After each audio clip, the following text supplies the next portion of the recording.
This is my take on astrology placements, but what I've noticed is that people with an exalted sign, with an exalted placement, let's say you have an exalted Mars sign, like you're a Capricorn Mars, just because you have a Capricorn Mars, it automatically means that yes, you have a good work ethic, but in comparison to a debilitated Pisces Mars, the Pisces Mars individual would have to work twice as hard as the Capricorn Mars.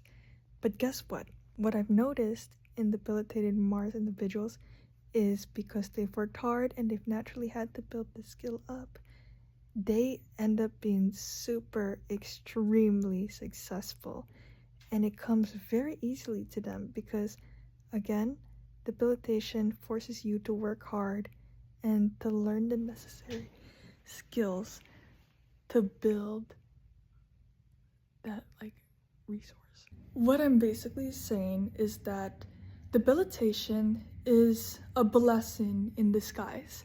Having a debilitated placement, such as again what I mentioned earlier, the debilitated Pisces Mars, you are 100% more likely to succeed than a Capricorn Mars, because the Capricorn Mars, they already had the privilege and the mindset to having a good work ethic, to being already stable and reliable. But when an exalted Mars sign, when this Capricorn Mars person grows older, they realize that it's not about rationality, and that's not how you build relationships with others. It's about being vulnerable and understanding other people and seeing from a different lens and perspective. And you could also say the same thing for a debilitated mercurial sign and an exalted mercurial sign. When I look at exalted mercurial individuals, yes, they are very good communicators. They're very well spoken.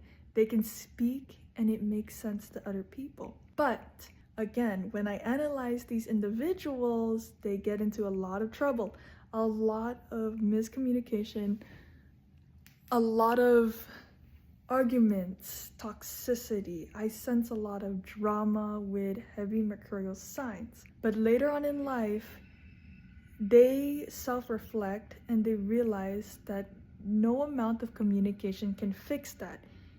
Also, individuals with exalted mercurial signs, yes, they overthink a lot and they have a lot of thoughts in their head.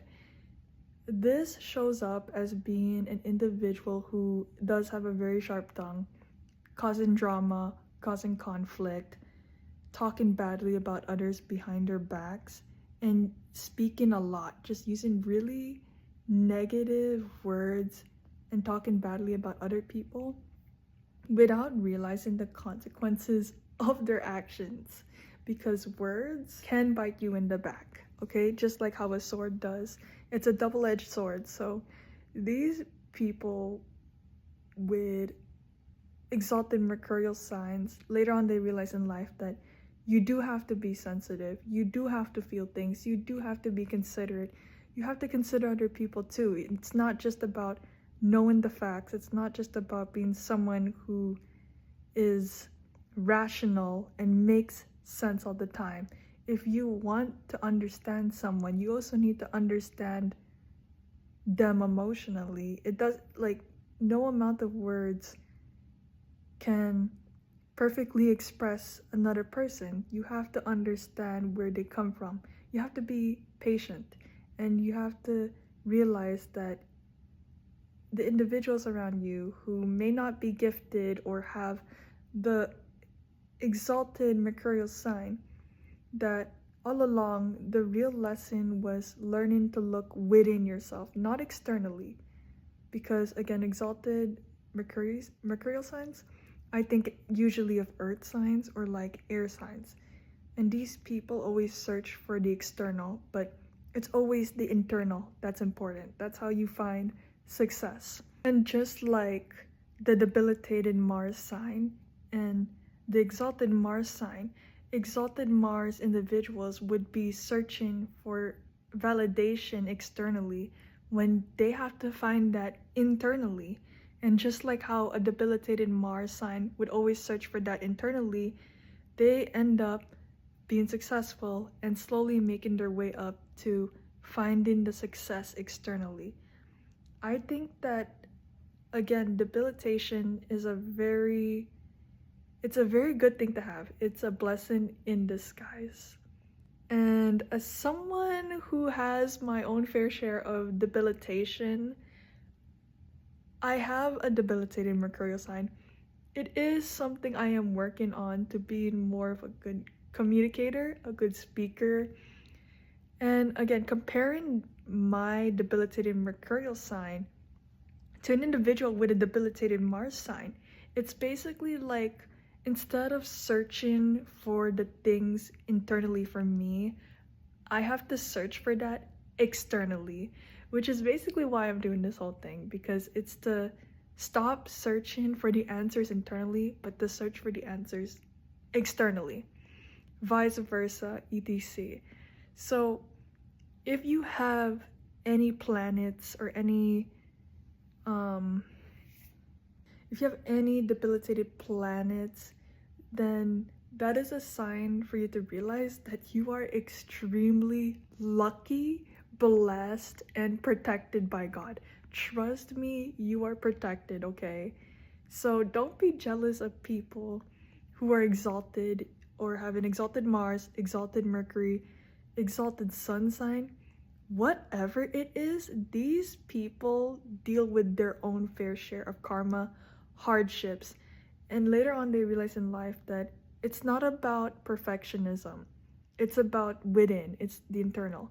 And for the debilitated individuals, that yes, you do have to work really hard to get what you want. But again, you're protected. Like, you're definitely blessed. You're protected by God. Like, you will deal with a lot of hardships. Don't get me wrong. But these hardships is what makes you stronger.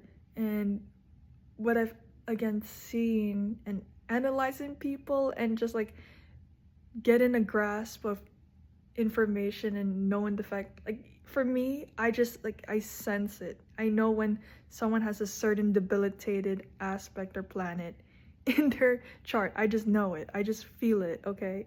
You don't need to know how I know, but I know. But later on in life, you realize that you become more confident, solidified, and permanent in the debilitated planet. You build the confidence, and that confidence is permanent. In comparison to an exalted individual, their confidence, yes, they have confidence, but they have to lower down that confidence. And they slowly learn to become weak, which is a good thing, because as all things should be, everyone should be weak at some part in their chart, right? I'm not a professional astrologer, but it's just something that I've acknowledged and I've seen in other people, and you just kind of, it's an intuition thing for me. But yeah, debilitation is success in disguise. It's a blessing in disguise. It's a gift. It's a powerful gift. So never change yourself and instead enhance those debilitation. And as for the exalted aspects or a very powerful exaltation that you have, you need to work on vulnerability and learning to dumb yourself down, put yourself down, and to be weak, to be vulnerable. And that's all I have to say. That's my take on debilitation and exaltation. But yeah, that's just what I was thinking in my mind lately.